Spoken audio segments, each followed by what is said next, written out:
केसरिया से मन जोगी हुआ रे, दिल झूमे देखो मतवारा हुआ रे, केसरिया से मन जोगी हुआ। हर पल मनाओ केसरी त्योहार। विमल, बोलो जुबान केसरी।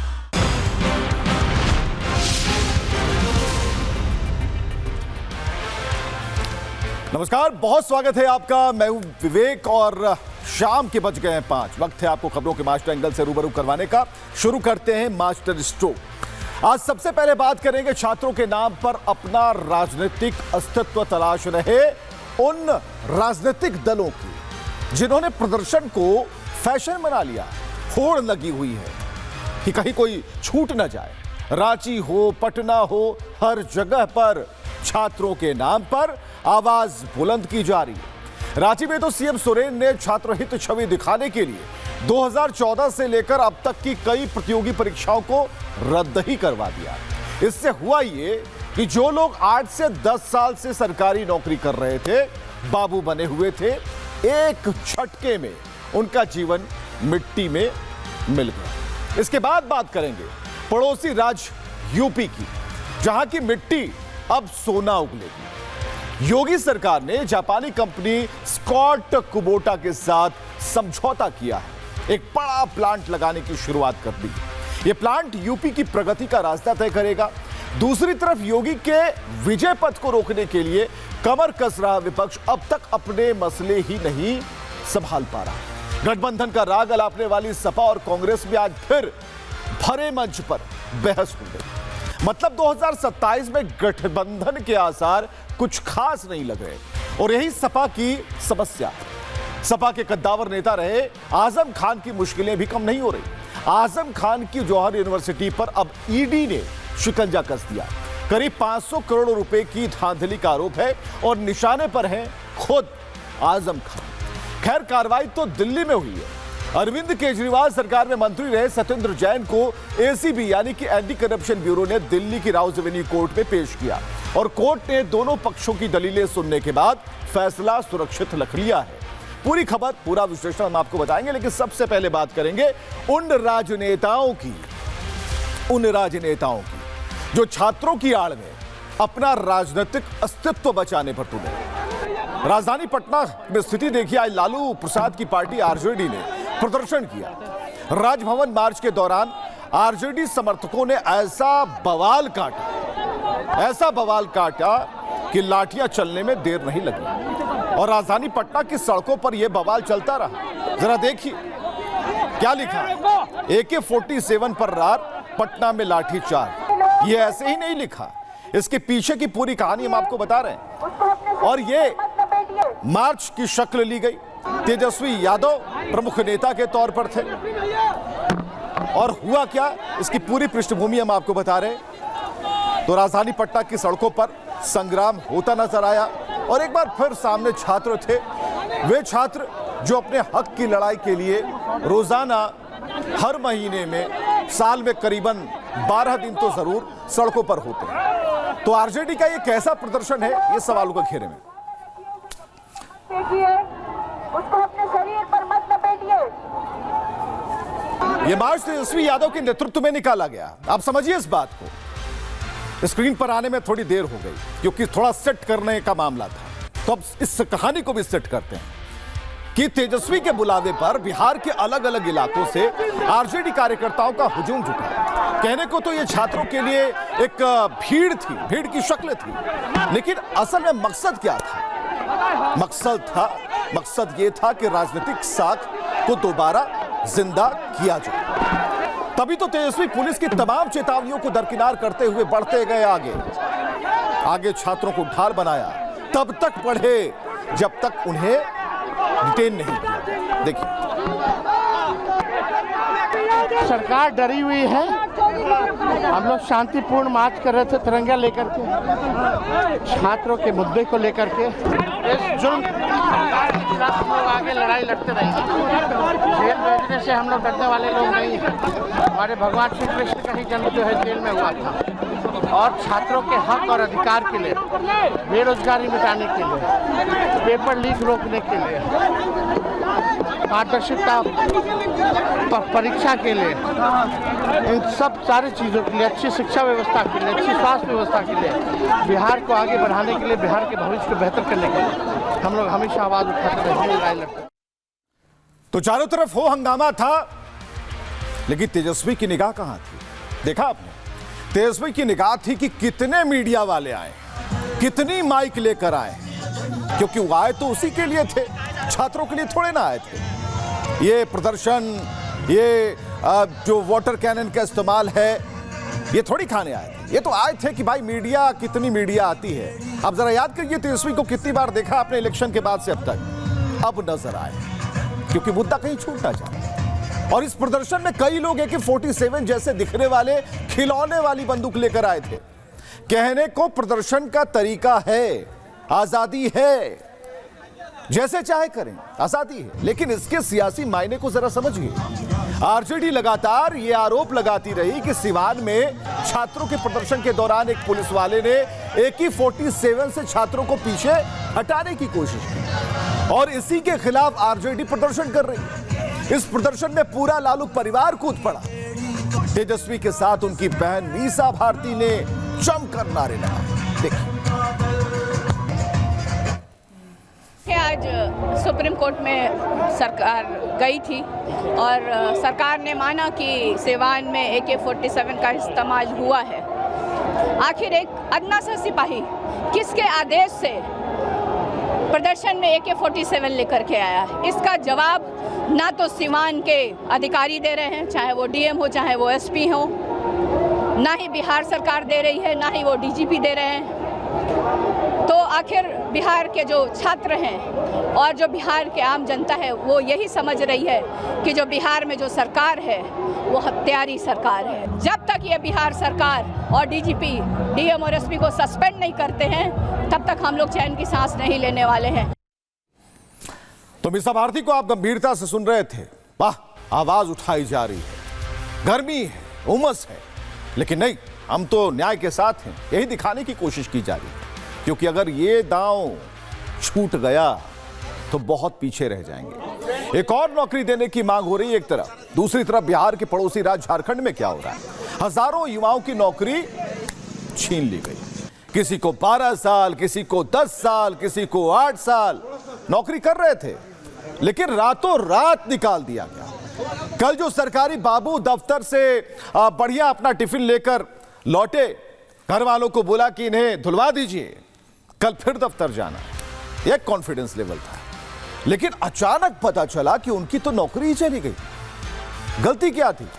कुछ भी पता नहीं, बस सरकारी फरमान आया कि 8 साल पहले आपने जो एग्जाम पास किया था, जिसकी बिना पर आपकी नौकरी हुई थी, जिसके लिए आपने दिन रात मेहनत की थी, रातें काली कर कर पढ़ाई की थी और फिर नौकरी मिली थी, वो तो अब रहेगी ही नहीं, खत्म। और उन्हें निकालने वाला कौन? किसने नौकरी से बाहर किया? झारखंड के मुख्यमंत्री हेमंत सोरेन ने। कारण जवाबदेही से भागना। जी हां, सोरेन बाबू ने एक ही रात में हजारों घरों के चूल्हे बुझा दिए। पेपर लीक की CBI जांच तो भी भाड़ में गई ना।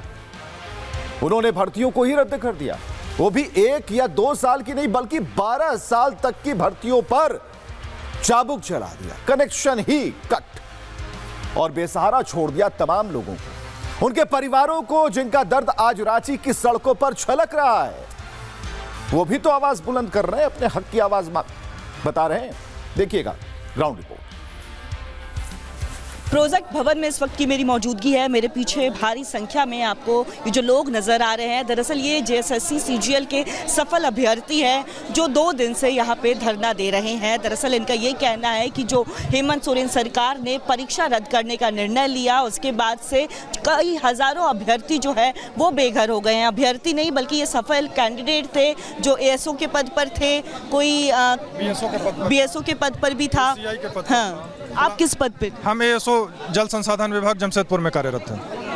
तो सपनों का नियुक्ति पत्र आप लोगों को कुछ महीने पहले ही मिला, उसके लिए भी आप लोगों ने कानूनी लड़ाई लड़ी है 1 साल। दिसंबर 2025 जी, लगभग 1.5 साल तक कानूनी प्रक्रिया के बाद ही हम लोग इसमें सुप्रीम कोर्ट भी हम लोग को सही ठहराया, उसके आदेश पर हम लोग ने ज्वाइन किया। अब फिर सरकार की तरफ से क्या कोई बातचीत हो पाई या फिर जो प्रेस कॉन्फ्रेंस में उन्होंने कैमरे के सामने आकर के बस बात रख दी, उसके बाद आप लोगों को अंदर आने भी नहीं दिया गया? जी, सरकार द्वारा तुगलकी फरमान 17 को रात को जारी किया गया, जिसमें बोला गया कि जेएसएससी सीजीएल को रद्द किया जाता है बिना सबूत बिना जांच। अभी सरकार कोई ठोस निर्णय पर पहुंची नहीं है और परीक्षा को रातों रात भीड़ तंत्र के दबाव में कैंसिल कर दिया गया, जो कि एकदम बिल्कुल गलत है। हम लोग उससे पीड़ित छात्र हैं, हम लोग हटेंगे नहीं, जब तक न्याय नहीं मिलेगा तब तक डटे रहेंगे। कोमल हमारी सहयोगी एक एक दर्द को समझने की कोशिश कर रही थी। रिपब्लिक भारत मौजूद था और इस दर्द को सोरेन से बेहतर कौन समझ सकता है, क्योंकि हेमंत सोरेन आपकी भी तो सत्ता छिन गई थी ना, आपको भी तो एक घोटाले में रातों रात जेल की सलाखों के पीछे भेजा गया था ना, लेकिन आपके पास राजनीतिक विरासत थी तो आप फिर से उठ खड़े हुए। लेकिन इन लोगों का क्या, जो अपना सब कुछ न्यौछावर कर नौकरी पाए और इसी नौकरी के सहारे उनकी रोजी रोटी चल रही थी, लेकिन आपने सब खत्म कर दिया। अरे सर, इतने घरों की खाट खड़ी करने से तो अच्छा था कि ना कि सीबीआई जांच ही करवा लेते, आप करवा भी लेना चाहिए था। रिपोर्ट में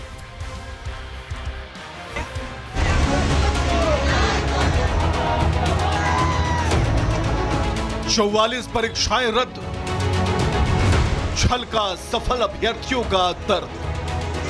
सरकार द्वारा तुगलकी फरमान 17 को रात को जारी किया गया, जिसमें बोला गया कि जेएसएससी सीजीएल को रद्द किया जाता है। सरकार से मांग कर रहे हैं कि जो जेएसएससी सीजीएल रद्द किया गया है उसको वापस लिया जाए। चंद लोगों की वजह से पूरे वैकेंसी को रद्द कर देना और पूरे 2000 लोगों को बेरोजगार कर देना, ये कहाँ की बात है? वो अपने हाथों से नियुक्ति पत्र दे के मान सम्मान बढ़ाएं, आज ला के रोड पे खड़ा कर दिए हैं। आंदोलनकारी बनाम प्रदर्शनकारी। कल तक हम लोग इस ऑफिस में लोग काम कर रहे थे, आज हम लोग को रोड पे खड़ा कर दिया गया है। मेरे पास कुछ नहीं बचा है। जिंदगी लगा दी है लोगों ने इस एक एग्जाम में, उसका कौन जवाब देगा? यहाँ सोरेन के आगे संकट भारी। मुख्यमंत्री जी ने 3 दर्जन 4 दर्जन लगभग परीक्षाओं को कैंसिल कर दिया। ऐसा लगा वो गुस्से में है छात्रों के आंदोलन से और ये रिएक्शन में उठाया गया कदम है। जिम्मेदारियों से भागना किसे कहते हैं, कोई सोरेन बाबू से पूछे, क्योंकि झारखंड के रांची में छात्रों के प्रदर्शन से पीछा छुड़ाने के लिए हेमंत सोरेन ने ऐसा फरमान जारी कर दिया जिससे पूरे झारखंड में बवाल की नई शुरुआत हो गई। पेपर लीक और सीबीआई जांच की मांग कर रहे छात्रों से डरकर सोरेन का सिंहासन ऐसा डोला कि उन्होंने रातों रात 44 भर्तियों को रद्द कर दिया। जो मुख्य परीक्षाएं रद्द की गई वो जेएसएससी सीजीएल भर्ती परीक्षा, संयुक्त सिविल सेवा परीक्षा 2023, सिविल जज भर्ती परीक्षा 2023, सहायक वन संरक्षक भर्ती परीक्षा, वन क्षेत्र पदाधिकारी भर्ती परीक्षा, सहायक लोक अभियोजक भर्ती परीक्षा, झारखंड संयुक्त सिविल सेवा परीक्षा 2025, खाद्य सुरक्षा अधिकारी परीक्षा। यानी गले की फांस बने छात्र आंदोलन से पीछा छुड़ाने के लिए हेमंत सोरेन ने एक साथ 44 परीक्षाओं को रद्द कर दिया। यानी हेमंत ने साफ साफ कह दिया कि इन 44 भर्तियों में चयनित होने वाले सभी परीक्षार्थी गलत तरीके से पास हुए और एक ही रात में हजारों युवाओं को बेरोजगार कर दिया। सोरेन के इस तुगलकी फैसले पर चयनित परीक्षार्थियों का विरोध सामने आ रहा है। हम लोगों के ऊपर कोई मंत्री कोई नेता का एहसान नहीं है, हम लोगों के ऊपर कोर्ट है, कोर्ट के आदेश से आए हैं और समझना चाहिए मुख्यमंत्री को, तानाशाही नहीं चलेगा। किसी हमको चोर कह दिए, चोर साबित भी नहीं किए और फिर बाहर भी कर दिए, तो ये कहाँ का न्याय है? नेचुरल जस्टिस तो हुआ नहीं है। वो सरकार भीख नहीं दी थी, सरकार के ऑर्डर पे नहीं आए, हम लोग कोर्ट के ऑर्डर पे आए हैं। हम में से लगभग 800 लोग अपनी नौकरी छोड़ के आए हैं, जो इससे और पूर्व में सेंट्रल जॉब में कार्यरत थे। किस आस पर आए कि हम गृह जिला में काम करेंगे? करने के अलावा कोई रास्ता ही नहीं है, और क्या कर सकते हैं अब हम? मेरे पास कुछ नहीं बचा है और सरकार अपने हाथों से हमको नियुक्ति पत्र दे के माननीय मुख्यमंत्री हमारे झारखंड राज्य के, और वो अपने हाथों से नियुक्ति पत्र दे के मान सम्मान बढ़ाएं, आज ला के रोड पे खड़ा कर दिए हैं। इन लोगों का गुस्सा छलकना लाजमी है, क्योंकि सालों तक नौकरी करने के बाद एकाएक हाथ से सब फिसल जाना किसी के भी सिर पर पत्थर पड़ने जैसा है। वहीं जिसकी मांग आंदोलनकारी छात्र सबसे ज्यादा कर रहे थे, उस सीबीआई जांच को कराने से हेमंत सोरेन भागे भागे फिर रहे हैं। अभी छोटी छोटी मछलियों को पकड़ा जा रहा है, बड़ी मछली गिरफ्त से बाहर है और बड़ी मछली को पकड़ में लाने के लिए सीबीआई जांच जरूरी है। अभी तक मेन तो आदमी का नाम आया ही कहाँ है? अगर जब तक सीबीआई जांच नहीं होगी तब तक सच कभी सामने आएगा ही नहीं। सीबीआई जांच होती तो बड़ी मछलियों के नाम सामने। बड़े मंत्री लोगों का हाथ है, जैसा कि देखिए जी जेपीएससी के पूर्व सदस्य अनिमा हंसदा सीआईडी के सामने है, सो मंत्री का भी है, सो संलिप्तता का बता रही है। सुदीप कुमार सोनू की संलिप्तता है। अगर सीबीआई जांच होगा तो बड़े मंत्री फंसेंगे और सरकार बचाना चाह रही है। सीबीआई जांच होगा तो सबका अलग अलग हो जाएगा, सबका संतुष्टि मिट जाएगा। जिसको लेकर बीजेपी ने हेमंत सरकार पर निशाना साधा और इस एक्शन को अधूरा बताया है। बाबूलाल मरांडी ने पोस्ट कर लिखा, जेपीएससी और जेएसएससी भर्ती परीक्षाओं में हुई धांधली को कुछ मोहरों की गिरफ्तारी तक सीमित करना असली सवाल से भागना है। ये किसी एक व्यक्ति की करतूत नहीं, बल्कि पूरी भर्ती व्यवस्था की विश्वसनीयता पर गंभीर सवाल है। छोटे खिलाड़ियों को पकड़कर अगर बड़े खिलाड़ियों तक पहुंचने की कोशिश नहीं हुई तो कार्रवाई सिर्फ दिखावा बनकर रह जाएगी। मुख्यमंत्री हेमंत जी, इस पूरे मामले की निष्पक्ष और विश्वसनीय जांच तभी संभव है जब इसकी जांच सीबीआई को सौंपी जाए। वहीं बीजेपी प्रवक्ता प्रतुल शाहदेव ने झारखंड में अंधेर नगरी चौपट राजा वाली स्थिति बताई। देखिए, झारखंड में अंधेर नगरी चौपट राजा वाली स्थिति है। मुख्यमंत्री जी ने 3 दर्जन 4 दर्जन लगभग परीक्षाओं को कैंसिल कर दिया। ऐसा लगा वो गुस्से में है छात्रों के आंदोलन से और ये रिएक्शन में उठाया गया कदम है। मुख्यमंत्री जी आज अगर सफल सीजीएल के अभ्यर्थी और अन्य परीक्षाओं के सफल अभ्यर्थी सड़कों पे उतरे हैं तो इसके लिए आपकी सरकार जिम्मेवार है। आखिर सीजीएल की परीक्षा का प्रश्न पत्र 2 बार लीक हुआ था। अगर ये कहा जाए तो गलत नहीं होगा कि हेमंत सरकार के लिए न उगलते बन रहा है न निगलते बन रहा है। एक और 25 दिन से पेपर लीक और सीबीआई जांच को लेकर प्रदर्शन कर रहे छात्र हैं, तो दूसरी ओर परीक्षा रद्द होने पर सचिवालय से लेकर सड़क पर उतरे हुए लोग। आखिर हेमंत को किस बात का डर है? वो सीबीआई जांच से क्यों भाग रहे हैं? क्यों वो जांच छुड़ाने के लिए ऐसे फैसले कर रहे हैं? यही बड़ा सवाल है। तो ये हेमंत सोरेन बेहतर बता पाएंगे कि आखिर वो भाग क्यों रहे हैं। हमने तो कहा भाई सीबीआई जांच करा लीजिए, लेकिन मान ही नहीं रहे। और सच्चाई तो ये है कि हेमंत सोरेन से दोनों ही आंदोलन नहीं संभल रहे। प्रदर्शनकारी छात्रों को किसी तरह मना लिया गया। सरकार के नुमाइंदे हाथ पैर जोड़कर उन्हें जूस पिलाने में कामयाब रहे, लेकिन हेमंत सोरेन ने जिन्हें समझौता करने भेजा था वो लौटते वक्त एक अल्टीमेटम भी साथ लाए। छात्रों ने कह दिया कि यह शांति 2 महीनों की है, मात्र 2 महीनों की। छात्रों ने सोरेन सरकार को 2 महीने की मोहलत दी कि उनकी मांगे मान लेनी चाहिए और उसमें कोई 19-20 नहीं चाहिए, सारी मांगे माननी ही होंगी। यह अल्टीमेटम छात्रों की तरफ से दिया गया। मांगे जो है सो रद्द से रिलेटेड बहुत सारी परीक्षाएं रद्द कर दी हमने। 26 दिन तक यहाँ, आज 26वां दिन है और 26 दिन तक हम लोगों ने जो है सो यहाँ संघर्षरत है। और इस 26 दिनों में सरकार के द्वारा हम लोगों ने 22 एग्जाम रद्द करवाने का काम किया है। आंदोलन स्थगित कर रहे हैं और जेपीएससी जेएसएससी रिफॉर्म मंच छात्रों के साथ हमेशा खड़ा रहने वाला है। जब भी कभी किसी भी छात्र के साथ अन्याय होगा झारखंड में, जेपीएससी जेएसएससी रिफॉर्म मंच हर एक छात्र की आवाज बनने का प्रयास करेगा। जेएसएससी रिफॉर्म मंच को हम लोग रजिस्टर्ड करने जा रहे हैं। रजिस्टर करने जा रहे हैं ये झारखंड के छात्रों की आवाज के रूप में कि कोई भी झारखंड के छात्रों का मुद्दा होगा, जेपीएससी जेएसएससी रिफॉर्म मंच पूरी प्रमुखता से पूरी ताकत के साथ झारखंड के छात्रों की आवाज बनेगी। चलिए अब असली बात पर आइए।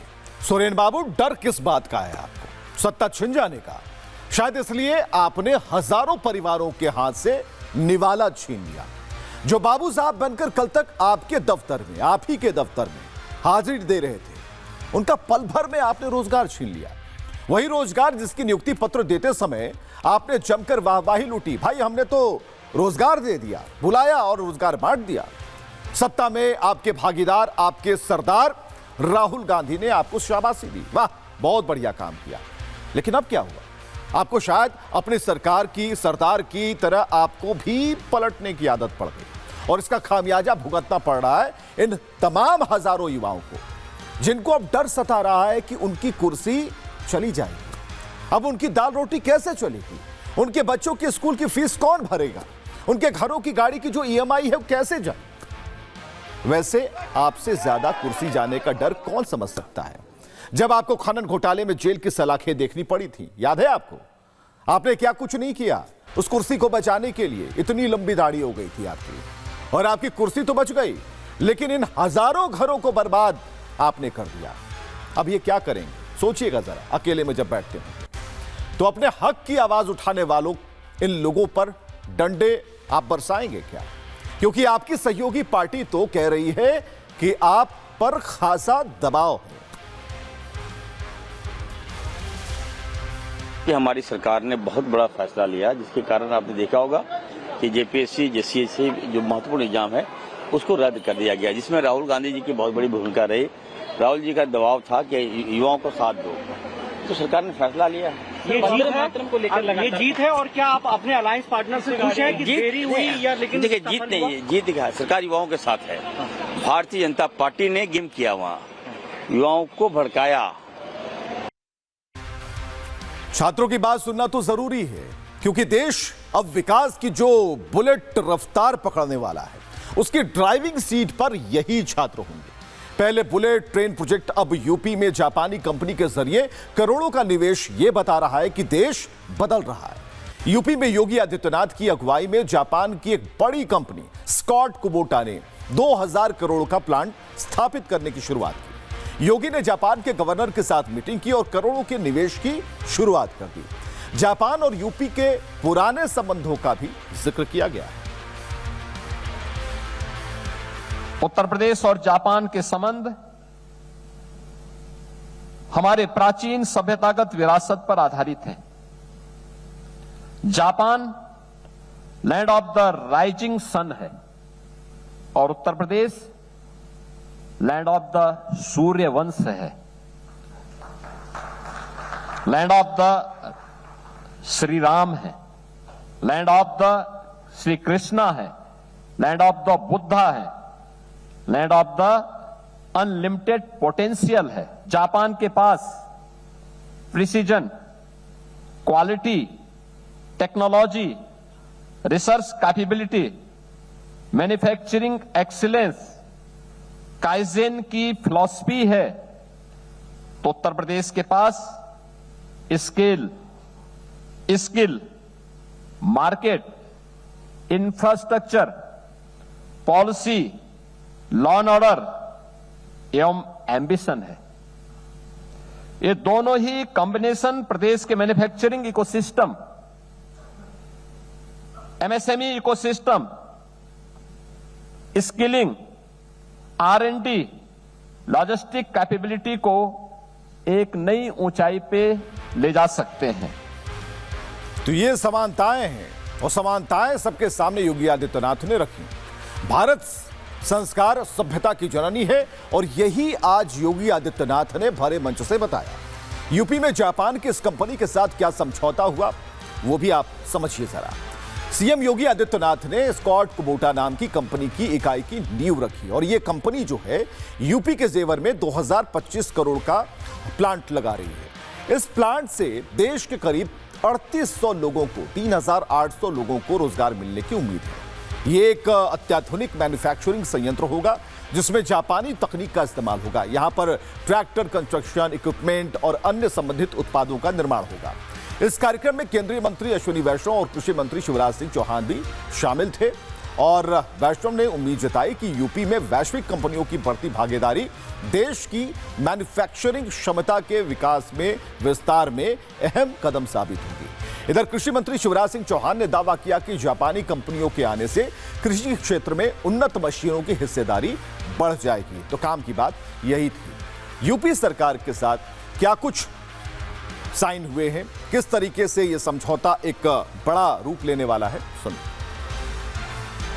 भारत जापान के स्ट्रेटेजिक विजन को और जापानी उद्योग के बीच इन्वेस्टमेंट, इनोवेशन, मैन्युफैक्चरिंग और टेक्नोलॉजी पार्टनरशिप के माध्यम से एक concrete economic and industrial partnership में परिवर्तित करने का यह सबसे बेहतर समय है और इस पार्टनरशिप का अगला अध्याय फैक्ट्रीज में बनेगा, लेबोरेटरीज में इनोवेशन के रूप में जन्म लेगा। हमारे यूनिवर्सिटीज में इसका टैलेंट तैयार होगा और ग्लोबल सप्लाई चेन के माध्यम से यह दुनिया तक पहुंचेगा। तो यूपी सरकार के साथ इस नई साझेदारी को जापान के गवर्नर ने अहम बताया। उन्होंने उम्मीद जताई कि यह डील नए आयाम स्थापित करके रहेगी। 日本側の企業の皆さんはかなりそのインドに対して、ウッタルプラデシュ州に対してですね、投資をしたいというかなり強い意欲。 सबसे पहली बात तो बताना चाहूँगा कि दोनों सरकारों के बीच में पहले से ही बहुत अच्छे संबंध हैं और आगे हम क्या चाहते हैं कि जो निजी कंपनियां हैं उनके बीच में संबंध और मजबूत बने। जो जापानी कंपनियां हैं वो उत्तर प्रदेश में निवेश करने की बहुत ही इच्छुक हैं और हम समझते हैं कि मुख्यमंत्री श्री योगी जी के नेतृत्व में हम इस जो इच्छा है इसे ठोस रूप दे पाएंगे, इसे ठोस साझेदारियों को हम सामने ले पाएंगे। तो एक और यूपी में योगी आदित्यनाथ विकास के मॉडल और निवेश को बढ़ावा दे रहे हैं, वहीं दूसरी तरफ योगी को 27 में सत्ता से हटाने के सपने देखने वाले विपक्ष में आपसी ही फूट थमने का नाम लेते हैं। जो अखिलेश बीजेपी के गठबंधन की सीटों का बंटवारा कर रहे हैं, उनके खुद के गठबंधन के लाले पड़ते दिख रहे हैं। दूसरों को चवन्नी अठन्नी बताने वाले अखिलेश भैया अपनी ही चिल्लर नहीं संभाल पा रहे। कांग्रेस पहले ही तेवर दिखा चुकी है कि वो यूपी में चेयर लीडर नहीं रहेगी, उसे चाहिए फुल इज्जत। जबकि अखिलेश राज्य और केंद्र में अलग अलग बड़े छोटे भाई वाला फॉर्मूला लेकर चल रहे हैं। तभी तो दोनों पार्टियों के मुद्दे भले मिल रहे हो लेकिन मन नहीं मिल रहा। मंच साझा हो रहा है लेकिन मनभेद तो साफ ही हो जाते हैं और ऐसा ही कुछ हुआ आज। एक बैठक में कांग्रेस के सांसद इमरान मसूद और सपा विधायक आशू मलिक की जमकर बहस हो गई।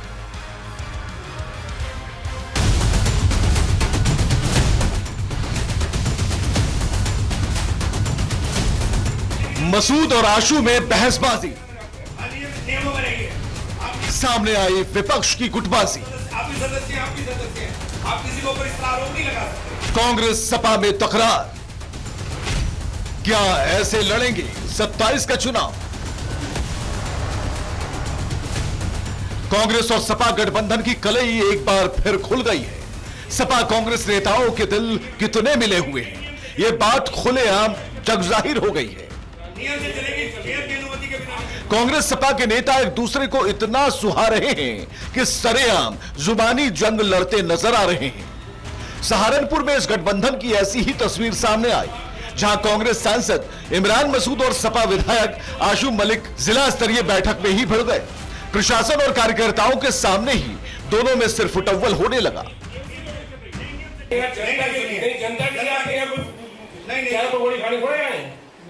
कौन खिला रहा आपको?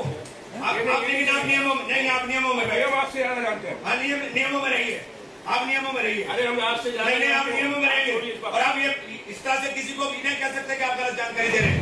आप भी सदस्य हैं, आप किसी को ऊपर इस तरह आरोप नहीं लगा सकते। तो गलत नहीं है, नहीं जांच करा लीजिए। हाँ, जांच करा लेंगे।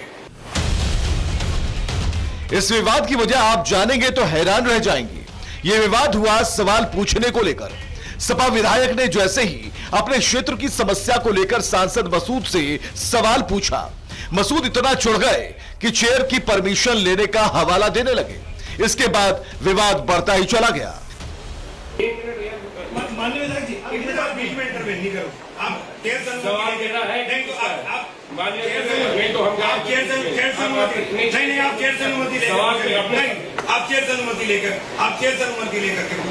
अभी एक जब मान्य सदस्य सवाल मेरा है वो क्यों बोल रहे हैं? अरे ये भी कोई बात है, आपका सवाल है, कोई दूसरे का चित्र नहीं है, ये क्या बात हो गई?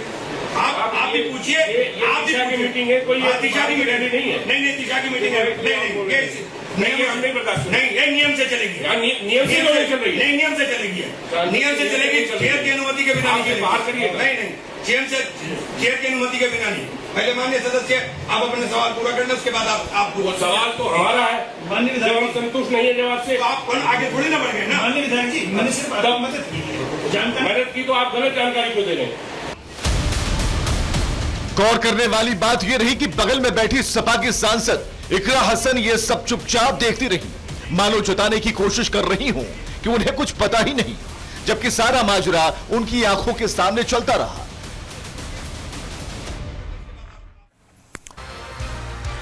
तो गठबंधन की यह लड़ाई थी जो पूरी दुनिया ने देखी। एक मंच पर सब कुछ सही था, गलत कहां था ये हम आप पर छोड़ते हैं।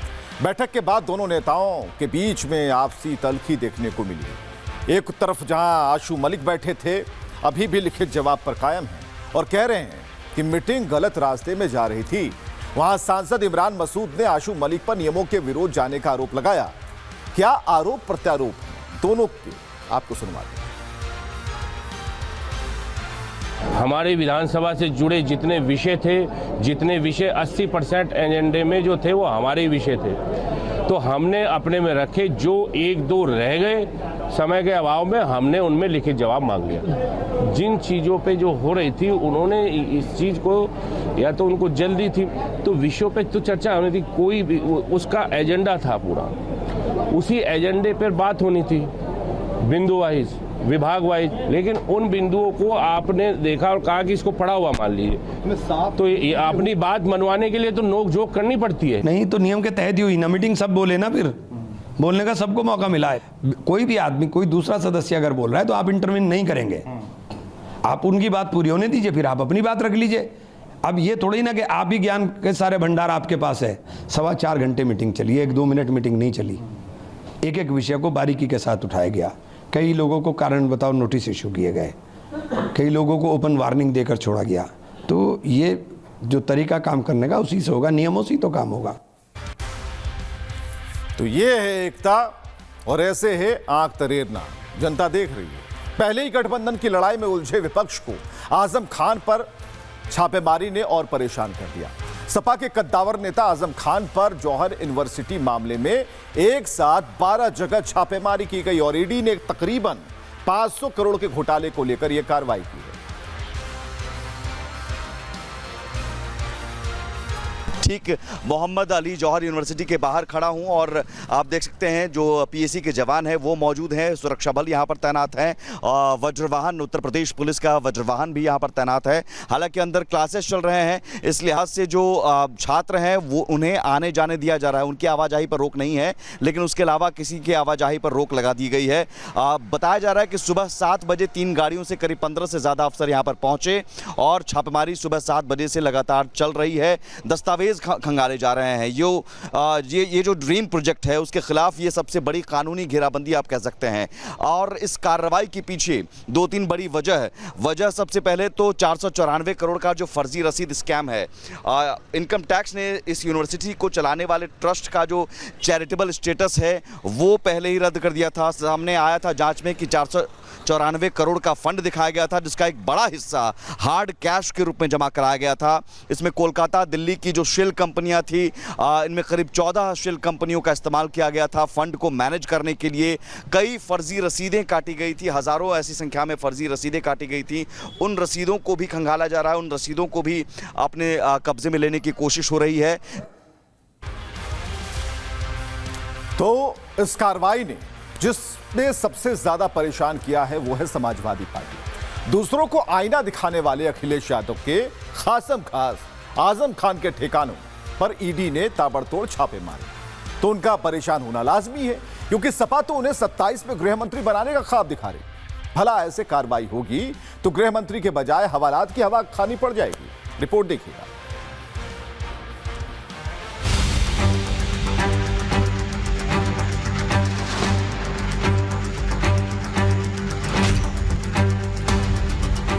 $500 करोड़ की हेराफेरी, आजम पर ईडी की छापेमारी, कानून के शिकंजे में आजम खान, धरा रह जाएगा गृह मंत्री का ख्वाब। बिल्कुल बनेगा। रक्षा मंत्री नहीं, पहले गृह मंत्री। समाजवादी पार्टी के कद्दावर नेता आजम खान की शान में कसीदे पढ़ने वालों को शायद आजम खान के कर्मों को भूल जाते हैं कि ये वही आजम है जिन्होंने जनता की गाड़ी कमाई एक यूनिवर्सिटी के लिए पानी की तरह बहा दी। लेकिन कानून सबका हिसाब करता है। भला आजम खान कहां इसके चंगुल से बच पाएंगे? और बुधवार सुबह एक साथ आजम के ठिकानों पर ईडी की रेड ने आजम एंड कंपनी की नींद उड़ा दी। जौहर यूनिवर्सिटी पर ईडी का एक्शन क्या शुरू हुआ? रामपुर से दिल्ली तक हड़कंप मच गया। ईडी ने आजम और उनसे जुड़े लोगों के 12 ठिकानों पर एक साथ बड़ा छापा मारा। ईडी के करीब 2 दर्जन से ज्यादा अफसर और राजस्व विभाग के अफसर यहां लगातार दस्तावेजों को खंगाल रहे हैं।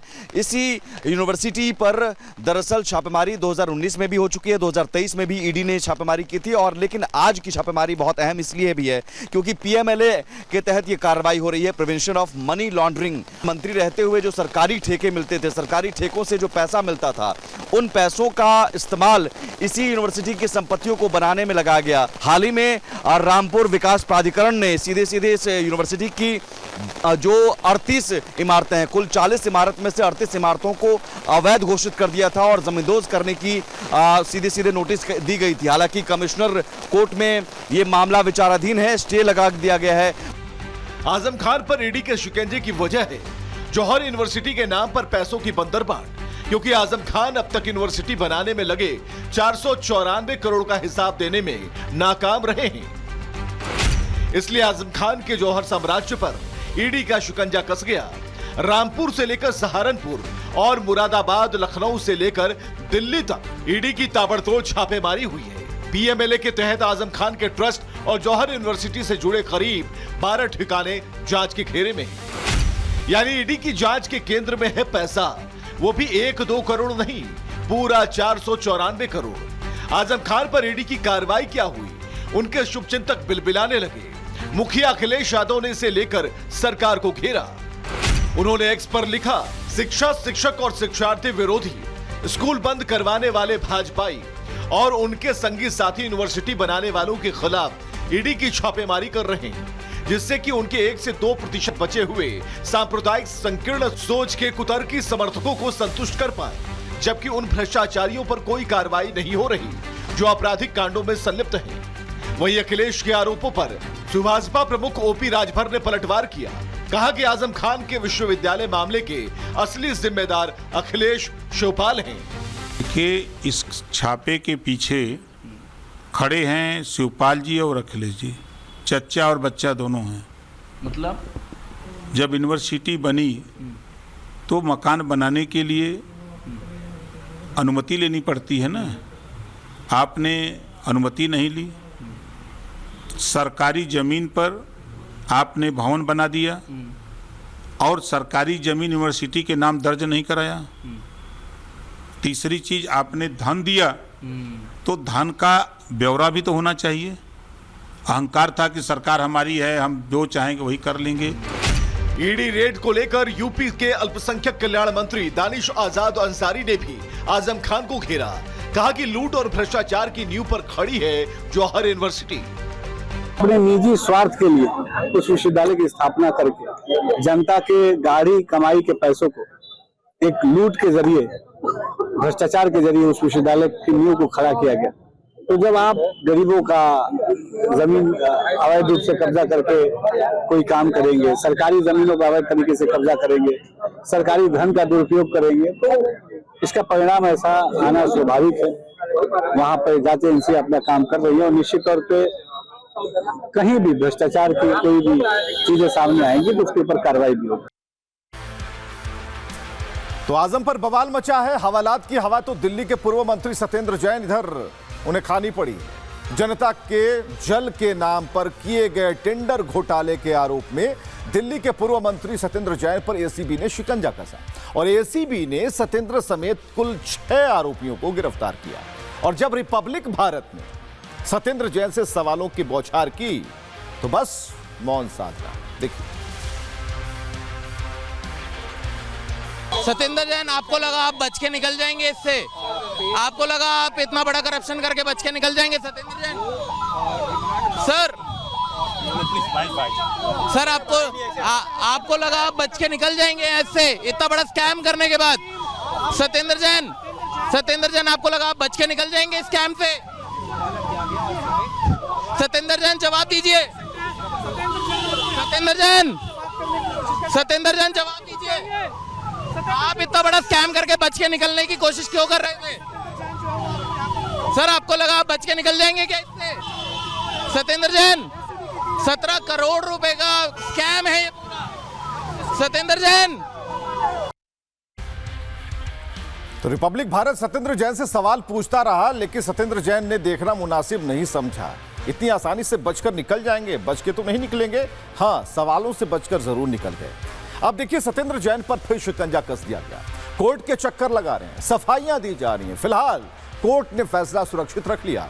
आगे क्या होगा ये तो पता चलेगा, लेकिन सवाल है कि पहले क्या हुआ था जिस पर यह बवाल मचा है। सत्येंद्र जैन पर क्या आरोप है, घोटाला क्या है, कितने का है, इस पर सियासत क्यों हो रही है, सब कुछ रिपोर्ट में।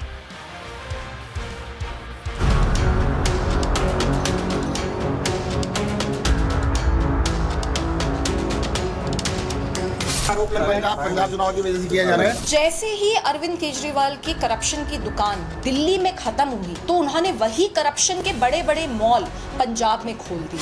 दिल्ली में आम आदमी पार्टी की सरकार में मंत्री रहे सत्येंद्र जैन को एसीबी ने गिरफ्तार करके राउज एवेन्यू कोर्ट के सामने पेश किया। उनकी गिरफ्तारी सीवेज ट्रीटमेंट प्लांट के टेंडरों में गड़बड़ी के मामले की वजह से हुई है। इस मामले में सत्येंद्र जैन समेत कुल 6 लोगों को हिरासत में लेकर उनके बयान दर्ज कराए गए। सत्येंद्र जैन के खिलाफ यह केस 11 मई 2024 को दर्ज हुआ था। एसीबी के मुताबिक एसटीपी अपग्रेडेशन के टेंडर की शर्तें एक खास कंपनी को फायदा पहुंचाने के लिए बदली गई। एसीबी ने कहा कि ऐसी शर्तें जोड़ी गईं जिससे प्रतिस्पर्धा खत्म हो गई और सरकारी खजाने को नुकसान हुआ। जांच में बिचौलियों और अधिकारियों की बातचीत के इलेक्ट्रॉनिक सबूत मिले। ईमेल से पता चला कि टेंडर दस्तावेज कंपनियों को पहले ही भेज दिए गए थे। जैन के अलावा दिल्ली जल बोर्ड के पूर्व सीईओ उदित प्रकाश राय भी गिरफ्तार हुए हैं। आरोप है कि राय को 1,52,00,000 रुपए की रिश्वत दी गई। पूर्व कॉन्ट्रैक्चुअल कंसल्टेंट अंकित श्रीवास्तव और कंपनी मालिक नागेंद्र यादव, राजा कुमार कुर्रा और पंकज वर्मा को गिरफ्तार किया गया। हालांकि सत्येंद्र जैन ने इस गिरफ्तारी को बदले की कार्रवाई बताते हुए बीजेपी पर निशाना साधा। उन्होंने अगले साल होने वाले पंजाब के विधानसभा चुनाव से इसे जोड़ दिया। पंजाब में आम आदमी पार्टी की सरकार है और भगवंत मान वहां के मुख्यमंत्री हैं। आरोप लग रहा है पंजाब चुनाव की वजह से किया जा रहा है। और 4 साल पुरानी है एफआईआर आप प्लीज। सत्येंद्र जैन और उनके साथी आरोपियों का पक्ष रखने वाले सीनियर वकील मनिंदर सिंह ने तो इस पूरे घटनाक्रम पर ही सवाल खड़े कर दिए। Supreme court guidelines have been violated. आप 41 नहीं लेके बुलाते हो, इंसान आपके यहाँ पेश होता है, सेकंड टाइम पेश हो रहा है, विदाउट रीजन आप अरेस्ट कर लेते हो, grounds of arrest are completely missing, it is completely. तो बात तो सत्येंद्र जैन की नहीं है, क्योंकि वो तो मोहरा है। असली चेहरा कौन है जानना यही जरूरी है। आज के लिए बस इतना ही। छोटे से ब्रेक के लिए रुकते हैं।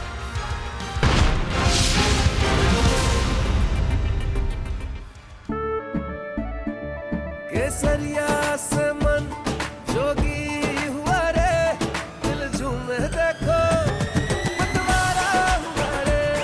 केसरिया से मन जोगी हुआ। हर पल मनाओ केसरी त्योहार। विमल, बोलो जुबान केसरी।